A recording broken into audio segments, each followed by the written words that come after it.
Hello friends, good evening সবাইকে। তো বিকালে ঘুম থেকে উঠে একটু অন্যরকম চটপটা কিছু খেতে ইচ্ছা করে।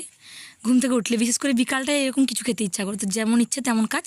চলে এসেছি রান্নাঘরে, এসেই কিন্তু প্রথমে আলু সেদ্ধ করতে বসিয়ে দিয়েছি প্রেসার কুকারে। তারপরে দেখতে পেলে শুকনো লঙ্কা একদম শুকনো খোলাই করে ভেজে নিচ্ছি। তারপরে এখানে এই যে ফুচকা ভেজে নিচ্ছি। আজকে কিন্তু হবে ফুচকা। আর বাড়িতে অনেক দিন থেকেই বাপি এনে রেখেছিল, কিন্তু করা হয়নি। আজকে একটু ইচ্ছা হলে করতে, সেই জন্য। আর যদিও এটাকে ফুচকা বললে ফুচকারই অপমান করা হবে, কারণ এটা ফুচকার থেকে অনেকটাই খারাপ। কারণ এতটা মানে ব্যথা হয়ে যায়, মুখ খুঁচে যায় বলতে গেলে, এতটা শক্ত হয়। ফুচকা তো অনেকটাই নরম হয়। তো যাই হোক, বাড়িতে তো আর দোকানের মতো ফুচকা বানাতে পারবো কি না জানি না, এতটা রিস্ক নেওয়া উচিত না, কারণ ঠিকঠাকভাবে না হলে তখন খারাপ লাগবে। সেই জন্য এটা দিয়ে কাজ চালানোর ব্যাপার আর কি। যেমন বলে না, দুধের স্বাদ ঘোলে মেটানো, তো সেটাই। আর এখন দেখো আলুও সেদ্ধ হয়ে গেছে, এক এক করে সব কিছু দিয়ে কিন্তু মাখিয়ে নিচ্ছি, বাড়িতে যা যা আছে সেই সব দিয়েই। ধনে গুঁড়ো দিয়েছি, জিরে গুঁড়ো, লবণ, কাঁচা ছোলা ভেজানো ছিল একটু, তারপরে এই যে লেবু স্লাইস করা আছে ওগুলো একটু তেঁতুল জলে দিয়ে দেবো, টেস্টটা একটু অন্যরকম হয় আর ফ্লেভারটা ব্যাস জাস্ট অসাধারণ লাগে লেবুটা দিলে।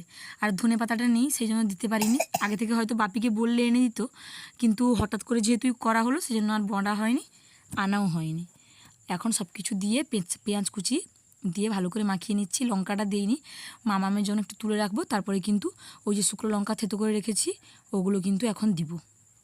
লঙ্কাটা এই যে দেখতে পাচ্ছ, বেশ অনেকটাই ঝাল ঝাল দিয়েছি, কারণ যেহেতু ফুচকা খাবো, একটু ঝাল না একটু হলে ভালোও লাগে না খেতে। আর সব ফুচকা খাওয়া মানে একটু ঝাল লাগবে, তবে গিয়েই কিন্তু মজা লাগে খেতে।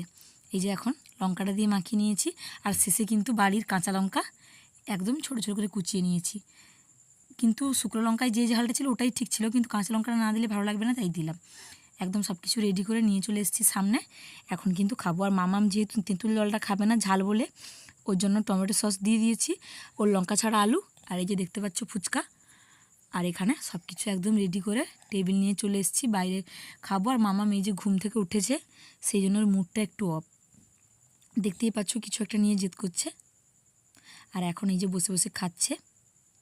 তো তোমাদের পুরো ভিডিওটা কেমন লাগলো জানিও, আর যদি ভালো লাগে তাহলে একটা লাইক করো। আর কে কে ফুচকা লাভার আছো কমেন্টে জানাও। টাটা। কি খাচ্ছো তুমি? কেমন টেস্ট হয়েছে দেখাও তাহলে, কেমন টেস্ট হয়েছে, হাত দিয়ে দেখাও।